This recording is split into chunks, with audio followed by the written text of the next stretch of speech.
ಬ್ಯಾಂಕ್ನಲ್ಲಿರುವ ನಿಮ್ಮ ಹಣ ಸೇಫ್ ಇದೆಯಾ? Digital banking, digital security, AI ಫೇರ್ವಾಲ್ ಹೀಗೆ ಬ್ಯಾಂಕ್ ಫ್ರಾಡ್ ಆಗಬಹುದಾದ ಹಾದಿಗಳನ್ನು ಹುಡುಕಲು ಸಾಕಷ್ಟು ಪ್ರಯತ್ನ ಮಾಡ್ತಾ ಇದೆ. ಹೀಗಿರುವಾಗ ಚಂಡೀಗಢನ ಒಂದು ಬ್ಯಾಂಕ್ನಲ್ಲಿ ಆಗಿರುವಂತಹ ಫ್ರಾಡ್ ಇಡೀ ದೇಶದ ಬ್ಯಾಂಕಿಂಗ್ ಸಿಸ್ಟಮ್ ಅನ್ನೇ ಅಲುಗಾಡಿಸ್ತಾ ಇದೆ. ಇದು ಒಂದು ಯಾವುದೇ ಹ್ಯಾಕಿಂಗ್ ಅಲ್ಲ, ಯಾವುದೇ ಒಂದು ಸೈಬರ್ ಅಟ್ಯಾಕ್ ಅಲ್ಲ, ಕೇವಲ ಒಂದು ಫೇಕ್ ಚೆಕ್.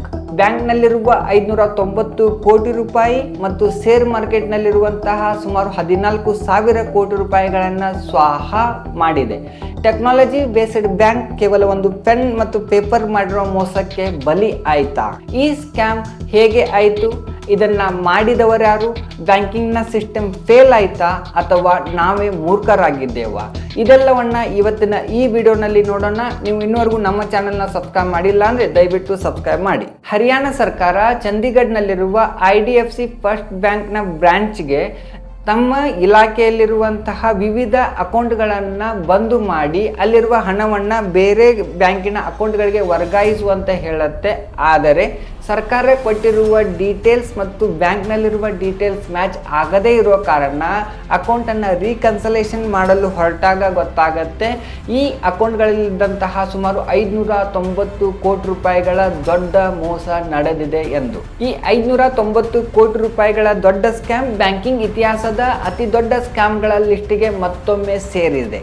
ವಿಷಯ ಗೊತ್ತಾಗ್ತಿದ್ದಂತೆ ಎಲ್ಲ ಆಫೀಸರ್ಗಳು ಬ್ಯಾಂಕ್ಗೆ ಹೋಗ್ತಾರೆ. ತನಿಖೆ ಆರಂಭವಾಗುತ್ತೆ. ತನಿಖೆ ಆರಂಭವಾದ ನಂತರ ಎಲ್ಲರಿಗೂ ತಿಳಿಯುತ್ತೆ ಒಂದು ಫೇಕ್ ಚೆಕ್ ಅಥವಾ ಸುಳ್ಳು ಚೆಕ್ಕಿನ ಮೂಲಕ ಸರ್ಕಾರದ ವಿವಿಧ ಖಾತೆಗಳಲ್ಲಿದ್ದಂತಹ ಹಣವನ್ನು ಬೇರೆ ಬೇರೆ ಡೀಲರ್ಸ್ಗಳಿಗೆ ಬ್ಯಾಂಕಿನ ಸಿಬ್ಬಂದಿಗಳು ನಕಲಿ ಸೈನ್ ಮತ್ತು ನಕಲಿ ಚೆಕ್ಗಳ ಮೂಲಕ ವರ್ಗಾಯಿಸಿರುತ್ತಾರೆ. ಆದರೆ ಸರ್ಕಾರ ಈ ಡೀಲರ್ಗಳಿಗೆ ಯಾವುದೇ ರೀತಿಯ ಹಣವನ್ನು ಕೊಡುವುದು ಇರಲಿಲ್ಲ. ತನಿಖೆ ಮುಂದುವರೆದ ಮೇಲೆ ಬ್ಯಾಂಕ್ನಲ್ಲಿ ಆಗಿರುವ ಫ್ರಾಡ್ ಕನ್ಫರ್ಮ್ ಆದ ಮೇಲೆ ಬ್ಯಾಂಕಿನ CEO ಅವರು ಇದು ಒಂದು ಯಾವುದೇ ಸಿಸ್ಟಮ್ನ ಹ್ಯಾಕ್ ಅಲ್ಲ ಅಥವಾ ಸೈಬರ್ ಅಟ್ಯಾಕ್ ಅಲ್ಲ, ಇದು ಒಂದು ಎಂಪ್ಲಾಯಿ ಮಾಡಿರುವ ಫ್ರಾಡ್ ಎಂದು ಒಪ್ಪಿಕೊಂಡಿದ್ದಾರೆ. ಬ್ಯಾಂಕ್ನ ಸಿಬ್ಬಂದಿ, ಅಧಿಕಾರಿ ಮತ್ತು ಈ ನಕಲಿ ಚೆಕ್ ವ್ಯವಹಾರಗಳಲ್ಲಿ ಭಾಗಿಯಾಗಿದ್ದವರ ವಿರುದ್ಧ FIR ದಾಖಲಾಗಿದೆ. 4 ಅಧಿಕಾರಿಗಳನ್ನು ಸಸ್ಪೆಂಡ್ ಮಾಡಲಾಗಿದೆ ಮತ್ತು ಕೆಲವರನ್ನು ಹುಡುಕಲು ಈಗಾಗಲೇ ಪ್ರಾರಂಭಿಸಿದ್ದಾರೆ. ಈ ಸ್ಕ್ಯಾಮ್ ಹೇಗೆ ಆಯಿತು ಅನ್ನೋದಕ್ಕಿಂತ ಈಗ ನಮಗಿರುವಂತಹ ಪ್ರಶ್ನೆ, ಬ್ಯಾಂಕಿನಲ್ಲಿ SMS alert, email alert, balance confirmation, monthly ಸ್ಟೇಟ್ಮೆಂಟ್ಗಳಂತಹ ಸೇವೆಗಳನ್ನು ಕೊಡಲು ಬ್ಯಾಂಕ್ ನಮ್ಮಿಂದ ಚಾರ್ಜನ್ನು ತಗೊಳುತ್ತೆ. ಹೀಗಿರುವಾಗ ಈ ಒಂದು ಅಕೌಂಟ್ಗಳಲ್ಲಿ ಆಗಿರುವಂಥ 590 ಕೋಟಿ ರೂಪಾಯಿಗಳ ಟ್ರಾನ್ಸಾಕ್ಷನ್ ಯಾಕೆ ಬೆಳಕಿಗೆ ಬರಲಿಲ್ಲ? ಬ್ಯಾಂಕಿನ ಇಂಟರ್ನಲ್ ಆಡಿಟ್ ಸಿಸ್ಟಮ್ ಫೇಲ್ ಆಯಿತಾ? ಬ್ಯಾಂಕಿನ ಎಂಟೈರ್ ಸಿಸ್ಟಮ್ ಫೇಲ್ ಆಯಿತಾ?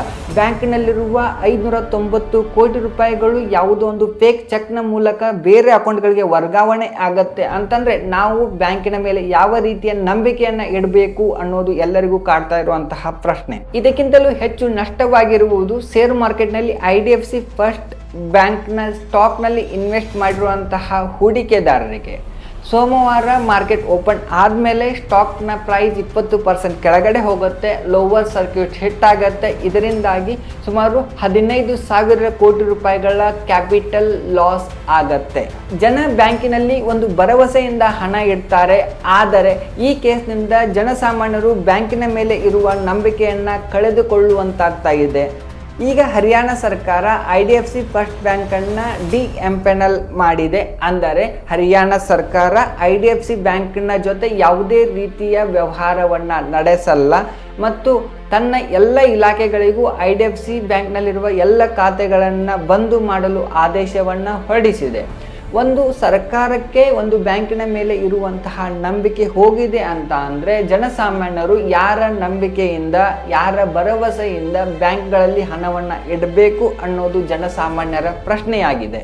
ಈ ಹಣ ಎಲ್ಲಿ ಹೋಯಿತು, ಎಷ್ಟು ರಿಕವರ್ ಆಗುತ್ತೆ ಅನ್ನೋದು ತನಿಖೆ ಮುಗಿದ ಮೇಲೆ ನಮಗೆಲ್ಲರಿಗೂ ತಿಳಿಯುತ್ತೆ. ಆದರೆ ಜನಸಾಮಾನ್ಯರಾಗಿರುವ ನಮ್ಮ ಪ್ರಶ್ನೆ ಏನು ಅಂದರೆ, ನಾವು ಯಾರ ನಂಬಿಕೆಯ ಮೇಲೆ ಬ್ಯಾಂಕಿನಲ್ಲಿ ಹಣವನ್ನು ಇಡಬೇಕು? ನಾವು ಇಟ್ಟಿರುವ ಹಣ ಬ್ಯಾಂಕ್ನಲ್ಲಿ ಸೇಫ್ ಆಗಿರುತ್ತೆ ಅಂತ ನಮಗೆ ಕನ್ಫರ್ಮೇಷನ್ ಕೊಡೋರು ಯಾರು? ಬೇಲಿನೇ ಎದ್ದು ಹೊಲ ಮೈದಂಗೆ ಬ್ಯಾಂಕ್ನಲ್ಲಿರುವ ನಮ್ಮ ಹಣವನ್ನು ಬ್ಯಾಂಕಿನ ಎಂಪ್ಲಾಯಿಗಳೇ ಫ್ರಾಡ್ ಮಾಡಿದರೆ ನಾವು ಯಾರ ಹತ್ರ ನ್ಯಾಯವನ್ನು ಕೇಳಬೇಕು? ಕಷ್ಟಪಟ್ಟು ದುಡಿದಿರೋ ಹಣವನ್ನು ಬ್ಯಾಂಕ್ನಲ್ಲಿ ಇಡಲೇಬೇಕು ಅಂತ ಹೇಳಿ ಸರ್ಕಾರ ಆದೇಶ ಹೊರಡಿಸುತ್ತೆ. ಮನೆಯಲ್ಲೇ ಇಟ್ಟುಕೊಂಡ್ರೆ ಕಳ್ಳರ ಕಾಟ, ಬ್ಯಾಂಕಿನಲ್ಲಿ ಇಟ್ಟರೆ ಬ್ಯಾಂಕ್ ಎಂಪ್ಲಾಯಿಗಳ ಈ ಮೋಸದಾಟ. ನಾವು ಕಷ್ಟಪಟ್ಟು ದುಡಿದಿರೋ ಹಣವನ್ನು ಎಲ್ಲಿ ಇಡಬೇಕು ಅನ್ನೋದು ಎಲ್ಲರಿಗೂ ಕಾಡ್ತಾ ಇರುವ ಒಂದು ದೊಡ್ಡ ಪ್ರಶ್ನೆ. ಈ ಸ್ಟೋರಿಯನ್ನು ನೋಡಿದ ಮೇಲೆ ನಿಮಗೆ ಏನು ಅನ್ನಿಸ್ತಿದೆ? ಬ್ಯಾಂಕ್ನಲ್ಲಿರುವ ನಮ್ಮ ಹಣ ನಿಜವಾಗ್ಲೂ ಸೇಫ್ ಇದೆಯಾ ಇಲ್ವಾ ಅನ್ನೋದನ್ನು ಕಮೆಂಟ್ ಮಾಡಿ. ನಿಮಗೆ ನಮ್ಮ ವಿಡಿಯೋ ಇಷ್ಟವಾಗಿದ್ದರೆ ಲೈಕ್ ಮಾಡಿ, ಶೇರ್ ಮಾಡಿ ಮತ್ತು ನಮ್ಮ ಚಾನಲ್ನ ಸಬ್ಸ್ಕ್ರೈಬ್ ಮಾಡಿ.